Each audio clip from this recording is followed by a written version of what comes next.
sesuatu yang paling penting yang harus didahulukan sebelum segala sesuatu bagi seorang penuntut ilmu adalah keikhlasan niat di dalam dia belajar, di dalam dia menuntut ilmu. Kita tatkala ke pesantren ini, niat kita untuk apa? Jadi yang sudah benar niatnya alhamdulillah, yang masih salah niatnya berjuanglah untuk memperbaiki niat. Niatkan ya ikhwan, tatkala kita belajar ke sini, kita datang ke pesantren ini, Anda nasihatkan para ikhwan, pertama untuk para antum, para santri yang datang ke sini.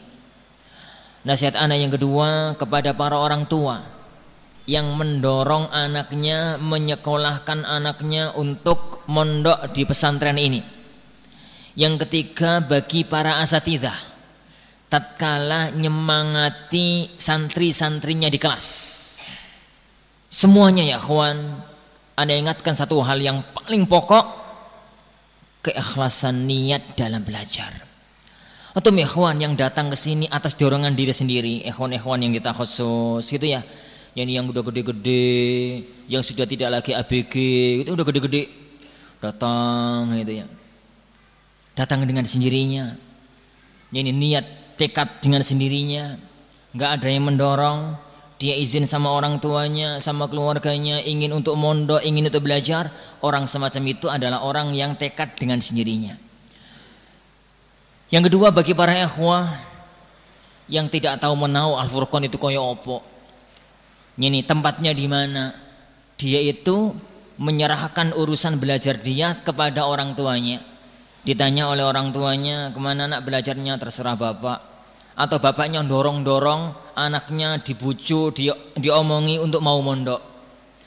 Semuanya itu hendaknya mengikhlaskan diri kepada Allah Subhanahu wa taala. Bahwasanya kita belajar, pertama niat kita adalah untuk ibadah. Karena menuntut ilmu itu ya ikhwan, jalan ibadah. Menuntut ilmu itu ibadah. Sama dengan kita salat, sama dengan kita zakat, sama dengan kita puasa, sama dengan kita yang lain. Menuntut ilmu itu ibadah. Zat menuntut ilmunya itu ibadah. Karena Allah Subhanahu wa taala perintahkan dalam Al-Qur'an dan Rasulullah sallallahu alaihi wasallam perintahkan dalam sabda-sabdanya. Jadi maka menuntut ilmu itu ibadah. Maka sebagaimana semua ibadah tidak akan ada gunanya di sisi Allah kecuali kalau ikhlas hanya karenanya, maka menuntut ilmu juga ini harus ikhlas hanya karena Allah Subhanahu wa taala. Jangan sampai dorongan antum ke sini itu karena perkara dunia. Bagi ikhwah yang berangkat ke sini sendiri, jangan sampai karena dorongan dunia. Wallahi, gambarnya gimana kalau dorongan dunia? Melihat temannya, masya Allah, fulan itu hidupnya sekarang mapan, kemana-mana disalami, dicium kakinya, dicium tangannya, kemana-mana dihormati, kemana-mana diagungkan, kemana-mana dijemput, diantar gitu ya. Dipikir orang itu kok bisa begitu, kenapa ya?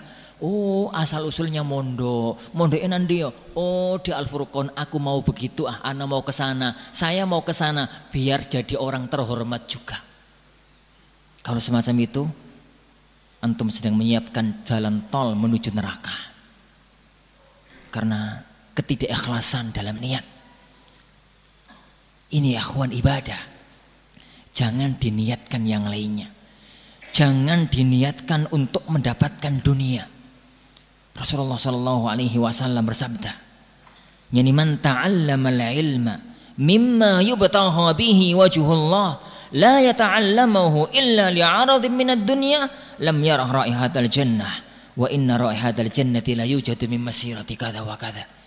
Barang siapa yang mencari satu ilmu, barang siapa yang menuntut ilmu, ilmu ini ilmu yang seharusnya dicari hanya untuk Allah Subhanahu wa taala. Ilmu apa ya kawan?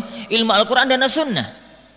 Ilmu Al-Quran dan ilmu As-Sunnah, bukan ilmu dunia. Kalau orang belajar dokteran, ben suge, jadi dokter sak suntikan 1.000, ngomong 1 menit 200.000, gitu ya.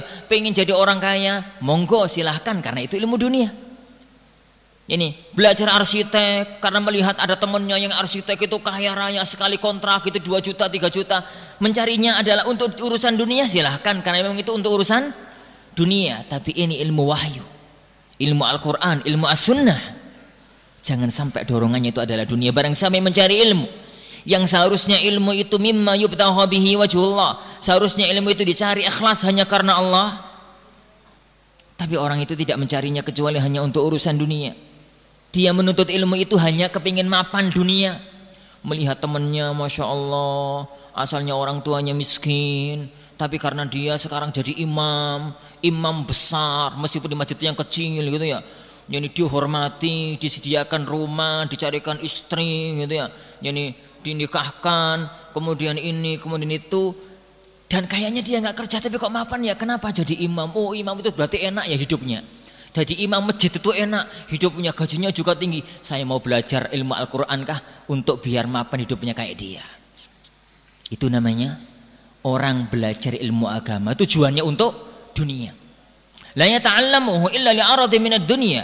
Dia tidak belajar kecuali hanya untuk urusan dunia. Apa ancamannya? Apa yang disebutkan oleh Rasulullah sallallahu alaihi wasallam? Lam yara raihatal jannah. Dia tidak akan pernah mencium baunya surga. Dia tidak akan pernah mencium baunya surga. Padahal baunya surga, wa inna raihatal jannah, padahal baunya surga itu tercium dari jarak yang sangat jauh. Ikhlaskan niat ya akhwan. Ikhlaskan niat di dalam belajar.